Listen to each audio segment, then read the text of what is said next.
Welcome to top notch classes. आज हम most expected MCQ series में फेमिनिज्म के ऊपर एमसीक्यूज़ करेंगे। तो फर्स्ट क्वेश्चन है,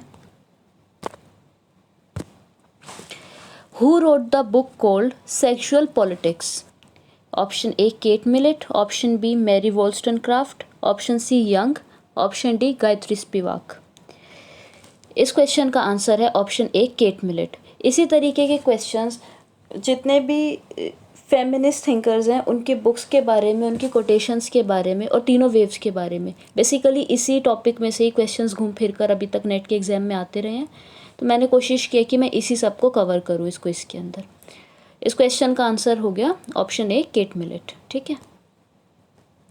क्वेश्चन 2 है, who use the term called patriarchal government? Option A Kate Millett, option B Mary Wollstonecraft, option C Betty Friedan, option D none of the above. इस question का answer है option A Kate Millett. Kate Millett ने ये term use की थी patriarchal government सभी institutions के लिए जो आधी पॉपुलेशन पर कंट्रोल करना चाहते हैं, जो आधी पॉपुलेशन है यानी कि फीमेल है उन पर कंट्रोल करना चाहते हैं, हाफ ऑफ द पॉपुलेशन जो है मेल। ठीक है, इसके लिए उन्होंने टर्म यूज़ की थी पेट्रियार्कल गवर्नमेंट। क्वेश्चन 3 है, who wrote the book the second sex? Option A Betty Friedan, option B Simone de Beauvoir, option D Iris Young, option D Mary Wollstonecraft. इस क्वेश्चन का आंसर है option B. ठीक है, Simone de Beauvoir is a feminist icon. She didn't just write the feminist book, she wrote the movement's bible. इस book को इस feminist movement की Bible कहा जाता है, द सेकेंड सेक्स। ठीक है। नेक्स्ट क्वेश्चन है question 4, one is not born but rather become a women, who said this? कि एक जो है वो महिला पैदा नहीं होती है, बना दी जाती है। ठीक है, option A J S. Mill, option B Simone de Beauvoir, option D Kate Millett, option D Gayatri Spivak. इस क्वेश्चन का आंसर है ऑप्शन बी। ठीक है। क्वेश्चन 5 है, the book named the problem that has no name written by? इस question का answer है option D Betty Friedan. बेटी फ्राइडन ने ये एक बुक, उनकी 2 बुक्स हैं जो कि वर्ल्ड वॉर सेकेंड के बाद बहुत ज़्यादा फेमस हुई थी, जिसमें से एक बुक का जो नाम है वो है फेमिनिन मिस्टेक। उसी का एक तरीके से सेकेंड पार्ट है। उसमें ये बात करती हैं कि जब मतलब पोस्ट वर्ल्ड वॉर जब अमेरिका के अंदर बहुत सारी ऐसी चीज़ें हुई कि जो विमेन थी उनके हस्बैंड्स की डेथ हो गई थी, और जो विमेन थी वो अपने घर की देख रेख कर रही थी, बच्चों की देख रेख कर रही थी, बट वो खुद बहुत ज़्यादा फ्रस्ट्रेटेड थी, अनहैप्पी थी। तो उस सिचुएशन के बारे में ये बुक लिखी गई है, the problem that has no name. ठीक है। क्वेश्चन 6 है, which of the following thinkers are related to first wave of feminism? ठीक है, कौन से ऐसे थिंकर्स हैं जो फर्स्ट वेव ऑफ फेमिनिज्म से रिलेटेड हैं? Option A Kate Millett, option B Mary Wollstonecraft, option C J S. Mill, option D Carole Pateman. तो अभी मैंने आपको बताया था कि मिलेट के पीछे एक बुक थी, क्या नाम था, हमने मिलेट की एक बुक की थी जिसका नाम था sexual politics.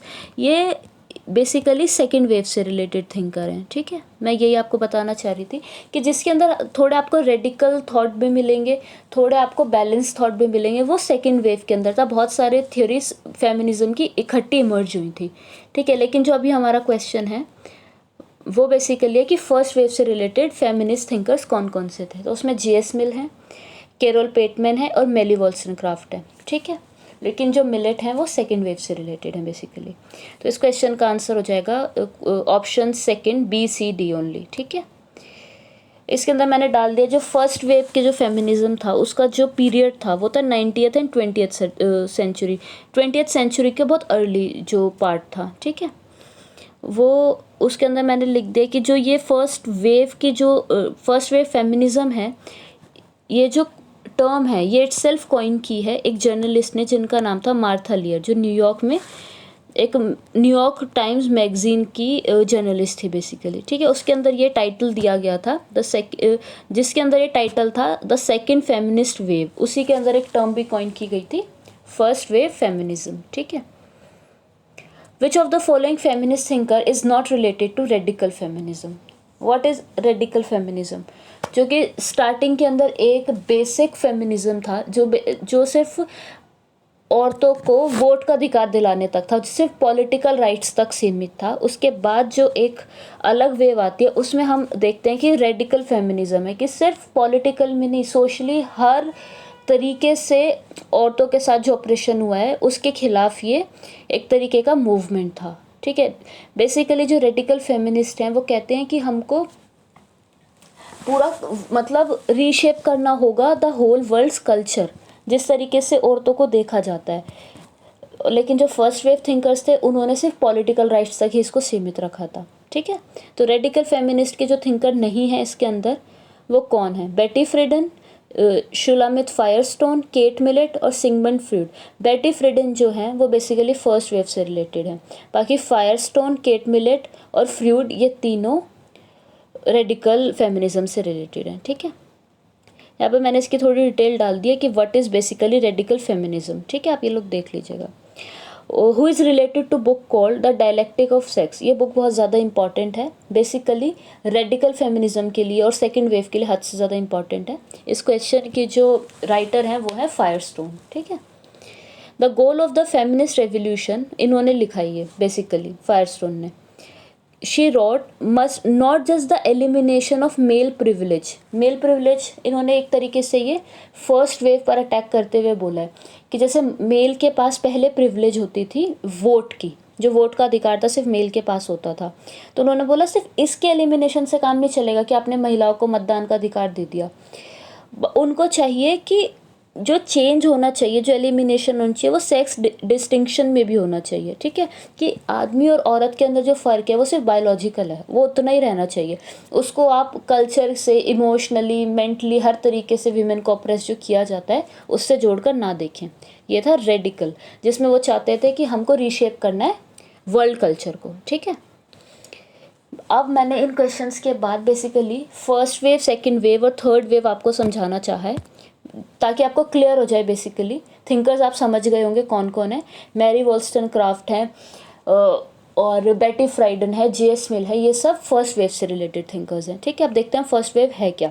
In the first wave in the late 90th century, और लेट 90th सेंचुरी के अंदर और जो 20th सेंचुरी की शुरुआत के अंदर। ठीक है, इसके अंदर ये था बेसिकली कि जो विमेन थी उनको चाहिए था पॉलिटिकल पावर, पॉलिटिकल मूवमेंट थी, ये वोट का अधिकार चाहिए था बेसिकली। ठीक है, इनका एक बहुत सिंपल गोल था, have society recognize that women are humans not property. Okay, ये इनका एक छोटा सा गोल था। जो सेकंड वेव ऑफ फेमिनिज्म है, ठीक है, ये लोग बात करते हैं बेसिकली कि विमेन को इतना ज़्यादा ऑप्रेस क्यों किया जाता है। ठीक है, कि जो ट्रेडिशनल जेंडर और फैमिली रोल्स हैं, कि जिस तरीके से ट्रेडिशनल रोल है कि घर में खाना औरतें बनाएंगी, आदमी बाहर जाके काम करेंगे, इन लोगों ने उसको क्वेश्चन किया। ठीक है, ये इसमें तीन चीज़ें, मतलब इसमें सारी चीज़ें मिली हुई थी basically. Three main types of feminism emerged in second feminism, second wave of feminism. ठीक है, मेन स्ट्रीम और लिबरल। लिबरल बेसिकली वही जो फर्स्ट वेव है। ठीक है, रेडिकल और कल्चरल, इन तीनों ने मिलकर इस वेव के अंदर पार्टिसिपेट किया था। ठीक है, third wave of feminism, third wave के अंदर हम देखते हैं कि ये बहुत ज़्यादा रेस से रिलेटेड है। ठीक है, इसमें बात हुई है कि अभी तक जो दोनों वेव्स थी उसमें से वेस्टर्न विमेन की बात हो रही थी और उसमें बात हो रही थी पॉलिटिकल सोशल चेंज की। इन्होंने बात किया कि अलग अलग रेस के अंदर डिस्क्रिमिनेशन अलग अलग टाइप का है, ये हम बात करते हैं थर्ड वेव के अंदर। ठीक है, इसमें जो ज़्यादा कॉन्शियसनेस थी वो रेस को लेकर थी। ठीक है, इसमें एक व्यक्ति है किम्बरले, एक महिला है किम्बरले क्रेशो, उन्होंने इसके बारे में इन्होंने एक फ्रेज़ भी जो था वो कॉइन किया था जिसका नाम था इंटरसेक्शनैलिटी। ठीक है, कि अलग अलग तरीके के रेस के अंदर अलग अलग तरीके का ऑपरेशन होता है महिलाओं के साथ। ठीक है, उन्हें अलग तरीके से ऑपरेस किया जाता है। इसके अंदर बेसिकली जो मेन स्ट्रीम और लिबरल एक वेव थी और फिर जो सेकंड वेव थी, दोनों में इस चीज़ को बहुत ज़्यादा इग्नोर किया गया था। या आप पढ़ लीजिएगा, बेसिकली मैंने इसमें यही समझाने की कोशिश की है, ठीक है।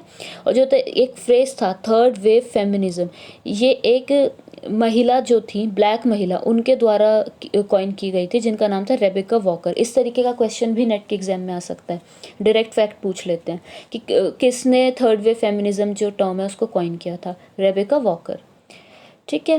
फेमिनिज्म में इसके बाहर आई डोंट थिंक कुछ आता है। अगर कुछ आपको लगता है कि कोई डाउट आप लोगों का बाकी है तो please feel free to ask in comment section. Thank you for watching this video and please do subscribe to my channel.